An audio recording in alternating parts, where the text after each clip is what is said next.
Hey everyone, and welcome back to Art a la Carte. And in this video I'm going to be doing a tutorial video and then a quick speed painting drawing and giving you some thoughts and tips on the process. So first I'm going to show you how to draw a kind of realistic looking chameleon, and then I'm going to show you how I change that into a chameleon dragon. Like with all of my drawings, I want to start it off with finding my basic shapes. So I found that the head was a nice little circle shape and the body was best represented in this half kind of circle shape, and then let that circle kind of come down and curl around into the tail. I highly recommend that if you've never drawn one of these before, that you look at a lot of different reference photos. That way you can change things up however you want to. One thing I found is their arms are really cool. They're like these little thin little sticks of arms, and so I wanted them to kind of be holding onto this branch. So I first drew them out kind of using just stick shapes so that I could get the positioning correct. They have these really great claws that hold on to things, so they're kind of like almost like sloth feet as they hold on and grip onto their branches, or if you ever had one crawl on you, they kind of grip onto your finger. It's so cute. I'm not a huge reptilian fan. Like, I don't mind snakes and frogs and lizards as long as they're a distance from me or in a place that I know they can't touch me. I'm most afraid of reptilians and snakes and things like that. Not so much because I think they're going to hurt me. Actually, I think I'm going to hurt them accidentally, like little frogs. If they jump, I'm afraid they're going to jump off my hand and then they're going to get hurt.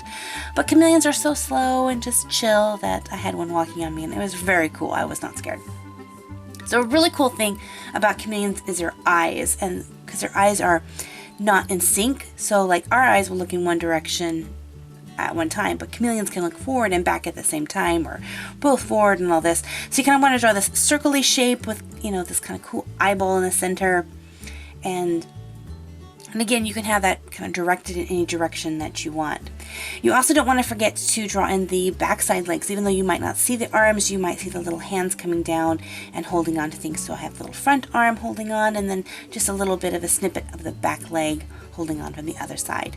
And again, the tail can be wrapped around the branch. It can kind of be curled up around it, however you want it to look. And that's pretty much basically it. They're super easy if you just take the basic shapes. But now I want to go ahead and switch things up and think about changing this into a dragon.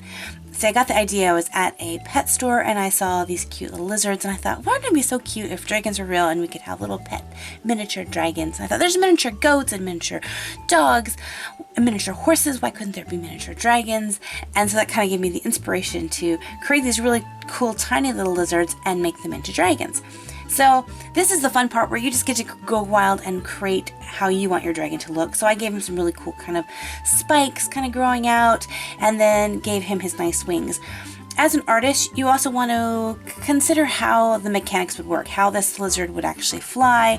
So I ended up connecting his wing to both the front shoulder and his hip, so it would give him more of a width span on his wing. I think it would help him to fly a little bit better.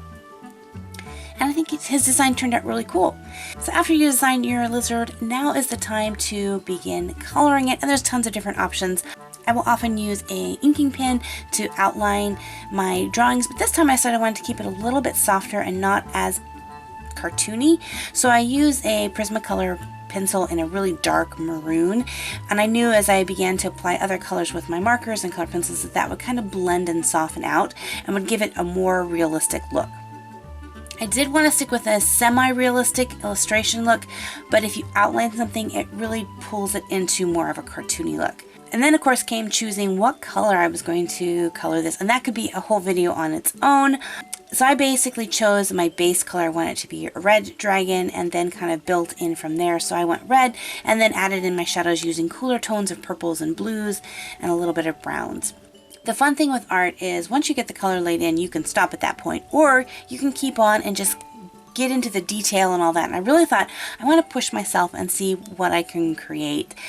So after I added in my base color, I went back in with some darker tones for shadows, and then just kept on building that more and more with that, just pushing myself with different details.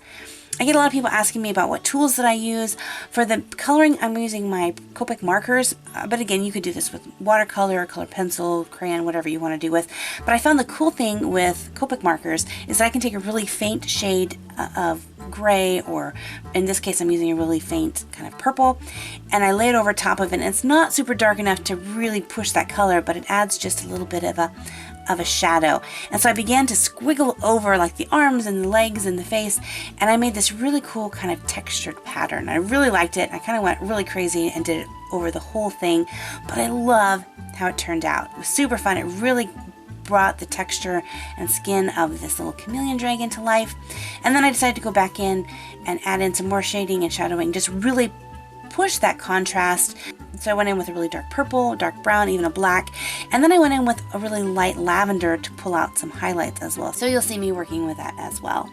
And then to finish it off, I went with my white gel pen. I use a Uniball gel pen, and just added a few little textured highlights on it, and love how this guy turned out. So I have a really fun idea with this dragon and a few of his friends. So I'm working on a project that's going to be about 5 or 6 of these guys, and I've already gotten 2 of them done. So if you'd like to see more videos on this guy and his friends, let me know in the comment section below that you'd like to see all of the dragons kind of time-lapsed out, and I'll see if I can get recordings of all of those. And I'm hoping the final project will be out and ready to go either by the end of September or by October. I'll be able to talk about that, and I'm super excited about it. So thank you guys for hanging out with me. If you're brand new to this channel, hit that subscribe button so that you don't miss out on any future videos. And thank you guys for all of your thumbs up and comments. I love reading those, and I try to answer as many as I possibly can. Thanks for hanging out with me, watching this video, and until next time, God bless you guys, and we'll see you later. Bye-bye!